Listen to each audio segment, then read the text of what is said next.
girls, we are in continuation with our second chapter, Nutrition in Animals. Here we have already done ingestion. Ingestion is what? Simply taking in the food through mouth. Then we have done digestion. Digestion is what? Breaking of the food into simpler substances. Under digestion we have studied various organs also. What were those various organs? Digestion, it starts from mouth, then esophagus, then stomach, then liver, then small intestines, and then pancreas. Okay. Now the third we come to is absorption. What do you mean by absorption? As I told you before, it is simply the taking of the nutrients from the digested food through the circulatory system. What happens here is the digested food is taken up by the circulatory system and is carried to the different cells. Okay, so this process is called absorption. Okay, the process of absorption takes place in the small intestines, and from the small intestines the digested food, the nutrients from the digested food is taken up by the circulatory system and it is taken to the various different cells. Now what happens in the small intestine? In small intestines, what happens on the inner side of the inner wall of the small intestine, there are finger-like projections, and these finger-like projections, they are known as villi. Okay, what are these finger-like projections called? They are called villi. Now what is the function of these villi? They increase the surface area of inner walls for the absorption of nutrients. What happens? They make it expand the inner walls. They increase the surface area of the inner walls so that they can absorb the nutrients from the digested food. Is that clear?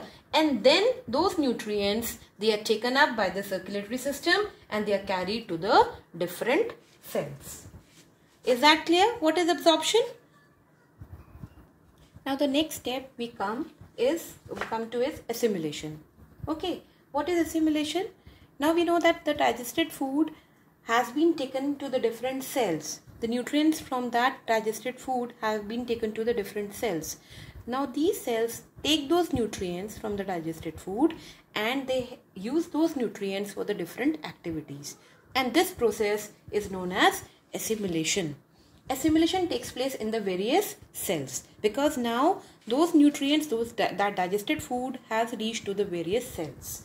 So what is assimilation? It is the taking of the nutrients from the digested food for different activities, to perform different activities. Now after digestion, we studied that starch has been changed into glucose. The proteins, they get broken into the amino acids, and fats, they get broken into the fatty acids. This we have already done. So this glucose is acted by the oxygen. It mixes up with the oxygen and it releases the energy. And it also releases carbon dioxide and water. Carbon dioxide is taken out from our body and water is used. And sometimes what is the excess water is done? Excess water is again thrown out from our body in the form of urine. Okay. Now proteins, they get broken into amino acids, and these amino acids, they help in the growth and repair of the worn out cells. The cells which die, which worn out, they are repaired by these amino acids. And the growth of the body is also helped by the amino acids. Third, fats. The fats, they get changed into the fatty acids. Okay. And these fatty acids, they are stored under the skin as energy reserves. Is that clear? Now the last part of digestion we come to is egestion. What is egestion? Egestion is simply taking out of the undigested, unabsorbed food.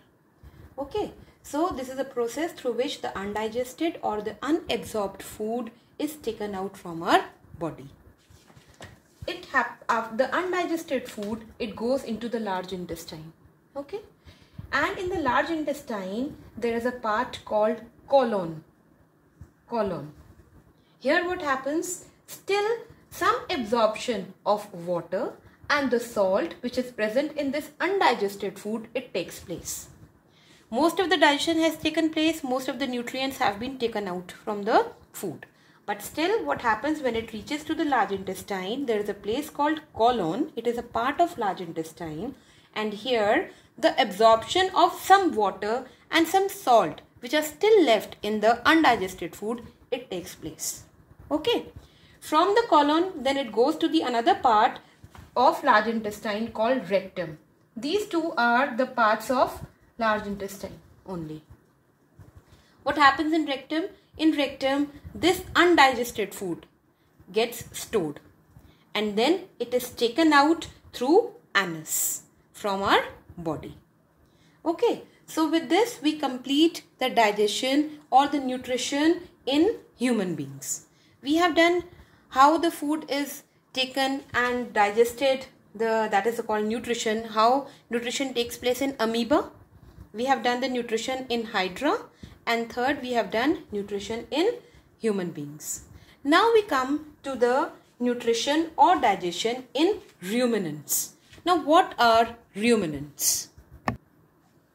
You must have seen the animals like cows, buffaloes, sheep and goat which keep on chewing the food in their mouth, right? They do not finish that chewing. They keep on chewing and chewing and chewing. What happens is that when they take in the plant, they usually eat plants. Okay, these animals, they eat plants, and the cellulose or the carbohydrate which is present in the plant, that is called cellulose. That cellulose is a very complex food. That means it is very difficult to digest that food. So what happens is they chew it and they chew it once and they swallow that food. That food goes into the part of a stomach which is known as rumen. Okay, their stomach is different from the stomach of human beings. I will give you a detailed picture of their stomach from where you will clearly understand. First, you have to understand that food which is chewed once, it goes into rumen.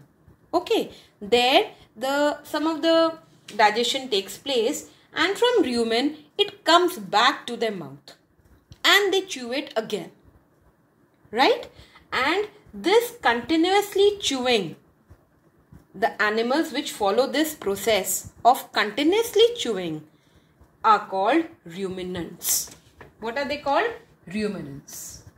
Okay, for example, cows, buffaloes, sheep, goat. Is that clear? Have you heard the word in Hindi, jugali karna? These animals, in Hindi what they say, ye jugali kar rahe hain. That means their mouth keeps on chewing the food. And such animals are called ruminants.